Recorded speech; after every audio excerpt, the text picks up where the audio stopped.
Hi friends, मैं धर्मेंद्र अपने YouTube channel amazing पाठशाला में आपका स्वागत करता हूं। दोस्तों, आज के नए वीडियो लेक्चर में मैं आप लोगों के लिए सामान्य ज्ञान के एक महत्वपूर्ण टॉपिक भारत की स्थिति एवं विस्तार से संबंधित महत्वपूर्ण प्रश्नों को लेकर आया हूं, जो विभिन्न परीक्षाओं में पूछे गए हैं और आगे भी पूछे जाने की प्रबल संभावना है।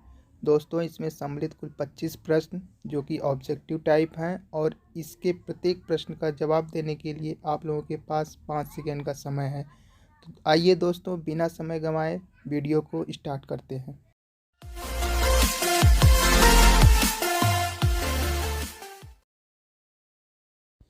आज का पहला प्रश्न है दोस्तों, प्राचीन भारतीय भौगोलिक मान्यता के अनुसार भारतवर्ष किस द्वीप का अंग था? इसके लिए आपके पास 4 ऑप्शन है: पुष्कर द्वीप, जम्बू द्वीप, कांच द्वीप या कुश द्वीप।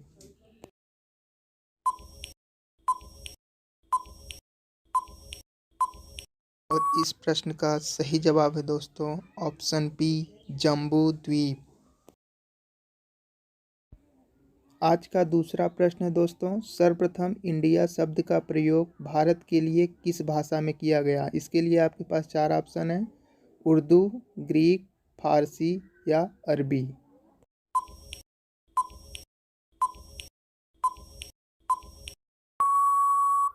और इसका सही जवाब है दोस्तों option B, Greek. Question number 3 है दोस्तों, भारतीय मानक समय आधारित है। इसके लिए आपके पास 4 ऑप्शन है: 80 डिग्री पूर्वी देशांतर पर, 80 डिग्री पश्चिमी देशांतर पर, 82.5 डिग्री पूर्वी देशांतर पर या 82.5 डिग्री पश्चिमी देशांतर पर।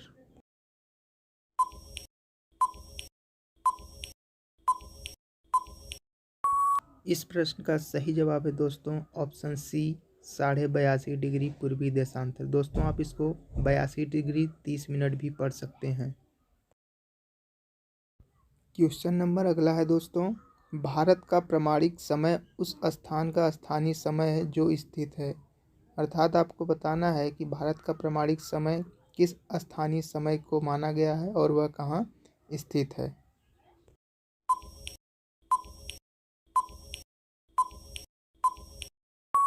और इस प्रश्न का सही जवाब है दोस्तों ऑप्शन सी, इलाहाबाद के समीप। जी हाँ दोस्तों, इलाहाबाद के समीप नैनी नामक जगह है, वहीं के स्थानीय समय को भारत का प्रमाणिक समय मान लिया गया है।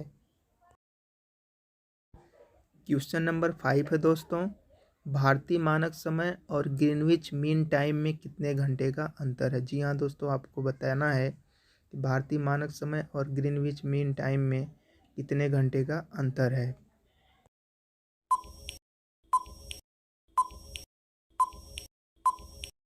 और इस प्रश्न का सही जवाब है दोस्तों ऑप्शन बी, 5 घंटे 30 मिनट। जी हाँ दोस्तों, भारतीय मानक समय और ग्रीनविच मीन टाइम में 5.5 घंटे का अंतर है। क्वेश्चन नंबर 6 है दोस्तों, भारत की स्थलीय सीमा की कुल लंबाई कितनी है?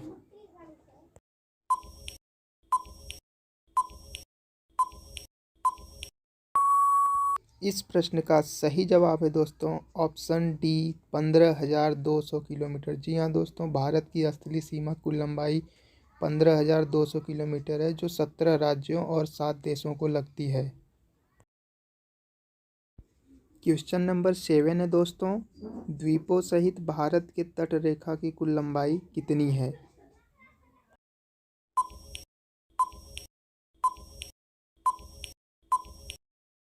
इस प्रश्न का सही जवाब होगा दोस्तों ऑप्शन बी, 7,516 किलोमीटर। जी हाँ दोस्तों, द्वीपों सहित भारत के तट रेखा की कुल लंबाई 7,516 किलोमीटर। यदि दोस्तों सिर्फ पूछता कि तट रेखा की कुल लंबाई तो 6100 किलोमीटर होता।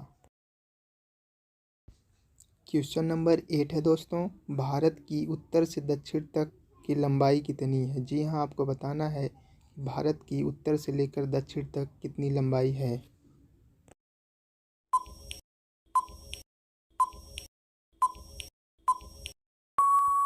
क्वेश्चन नंबर 8 का करेक्ट आंसर है दोस्तों ऑप्शन ए, 3214 किलोमीटर। जी हाँ दोस्तों, भारत की उत्तर से दक्षिण तक की पूरी लंबाई 32 से 14 किलोमीटर है, जबकि पूरब से लेकर पश्चिम तक भारत की कुल लंबाई 2933 किलोमीटर है।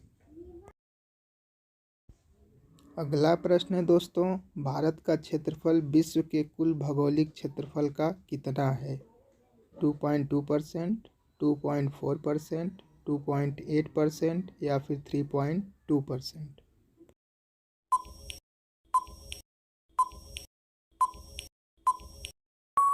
इस क्वेश्चन का करेक्ट आंसर है दोस्तों ऑप्शन बी, 2.4%।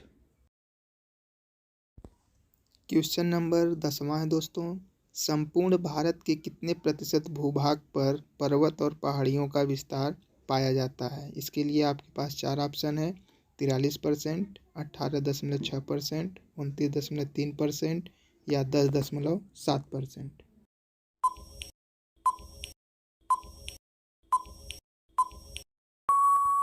इस प्रश्न का सही जवाब है दोस्तों ऑप्शन सी, 29.3%।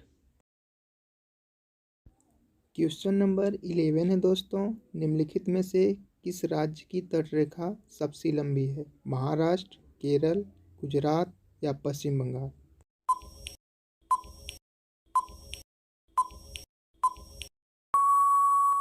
इस प्रश्न का सही जवाब है दोस्तों ऑप्शन सी, गुजरात। अगला प्रश्न है दोस्तों, निम्नलिखित भारतीय राज्यों में से किससे होकर कर्क रेखा नहीं गुजरती है? मध्य प्रदेश, उत्तर प्रदेश, गुजरात या झारखंड?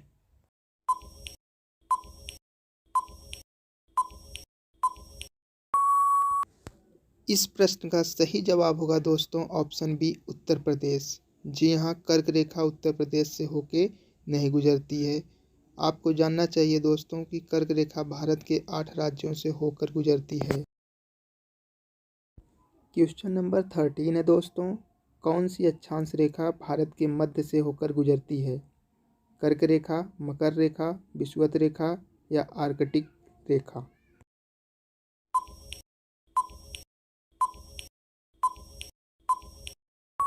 इस क्वेश्चन का करेक्ट आंसर है दोस्तों ऑप्शन ए, कर्क रेखा। जी हाँ दोस्तों, कर्क रेखा भारत के मध्य से होके गुजरती है। क्वेश्चन नंबर 14 है दोस्तों, भारत की मुख्य भूमि का दक्षिणी पॉइंट क्या है? Indira point, Nariman point, Indira call या कैलीमेयर पॉइंट?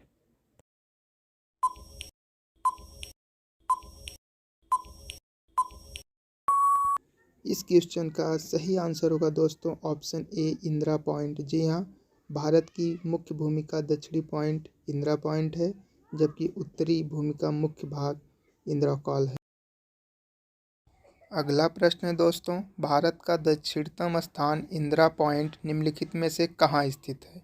तमिलनाडु, केरल, लक्षद्वीप या अंडमान निकोबार द्वीप समूह में?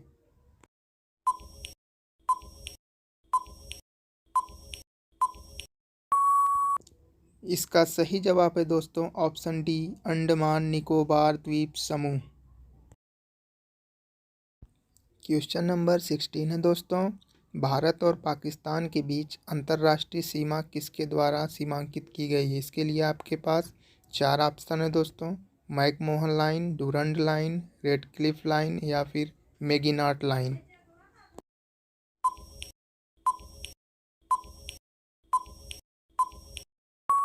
इसका सही जवाब होगा दोस्तों option C, Radcliffe line. अगला प्रश्न है दोस्तों, निम्नलिखित में से किस भारतीय राज्य की समुद्र तटीय सीमा सबसे छोटी है? इसके लिए आपके पास ऑप्शन है गोवा, केरल, उड़ीसा या पश्चिम बंगाल?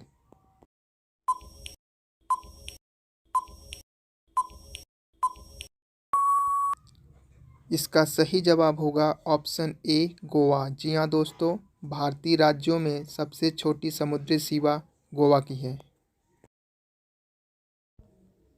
क्वेश्चन नंबर 18 है दोस्तों, भारत की सबसे लंबी अंतर्राष्ट्रीय सीमा किस देश के साथ है? इसके लिए आपके पास चार ऑप्शन है, नेपाल, पाकिस्तान, बांग्लादेश या चीन?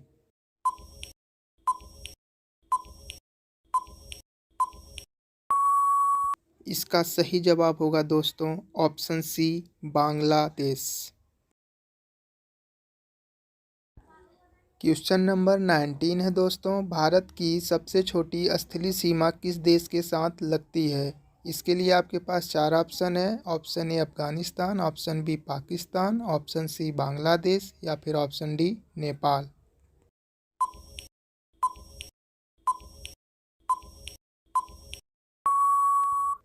और इसका सही जवाब है दोस्तों ऑप्शन ए अफगानिस्तान।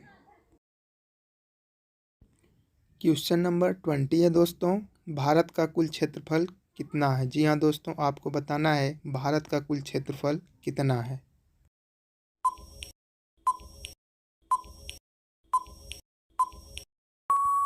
इस प्रश्न का सही जवाब है दोस्तों ऑप्शन ए, अर्थात 32,87,263 वर्ग किलोमीटर। अगला प्रश्न है दोस्तों, किस भारतीय राज्य की सीमा सर्वाधिक राज्यों की सीमा को स्पर्श करती है? इसके लिए आपके पास चार ऑप्शन है। असम, महाराष्ट्र, मध्य प्रदेश और उत्तर प्रदेश।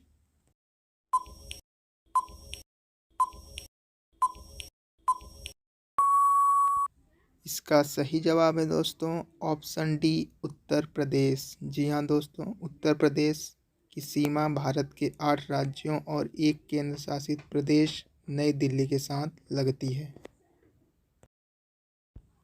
अगला प्रश्न है दोस्तों, विश्व के 2.4% क्षेत्रफल में भारत विश्व की कितनी प्रतिशत जनसंख्या का पोषण करता है?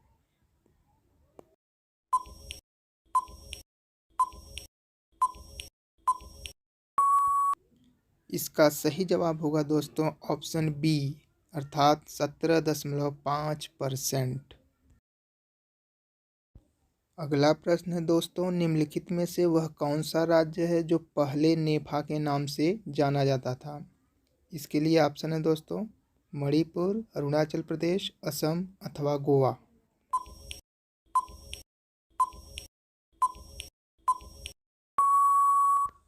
और इसका सही जवाब होगा दोस्तों ऑप्शन बी, अरुणाचल प्रदेश। जी हाँ दोस्तों, अरुणाचल प्रदेश को ही पहले नेफा के नाम से जाना जाता था। क्वेश्चन नंबर 24 है दोस्तों, मन्नार की खाड़ी किस प्रदेश के तट के साथ अवस्थित है? इसके लिए आपके पास ऑप्शन है आंध्र प्रदेश, तमिलनाडु, गुजरात या केरल।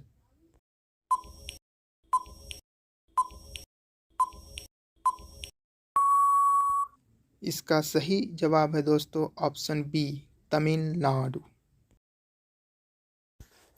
क्वेश्चन नंबर 25वां है दोस्तों, भारतीय मानक समय निम्न में से किस राज्य से होकर नहीं गुजरती है? ऑप्शन ए आंध्र प्रदेश से, ऑप्शन बी छत्तीसगढ़ से, ऑप्शन सी महाराष्ट्र से या फिर ऑप्शन डी उत्तर प्रदेश से।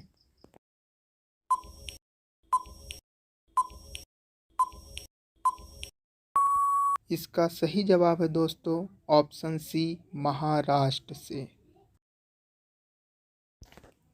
क्वेश्चन नंबर 26वां है दोस्तों, निम्नलिखित में से कौन सा केंद्र शासित प्रदेश नहीं है? इसके लिए आपके पास चार ऑप्शन है दोस्तों। Option A Lakshadweep, option B Goa, option C Dadra Nagar Haveli या फिर ऑप्शन डी चंडीगढ़।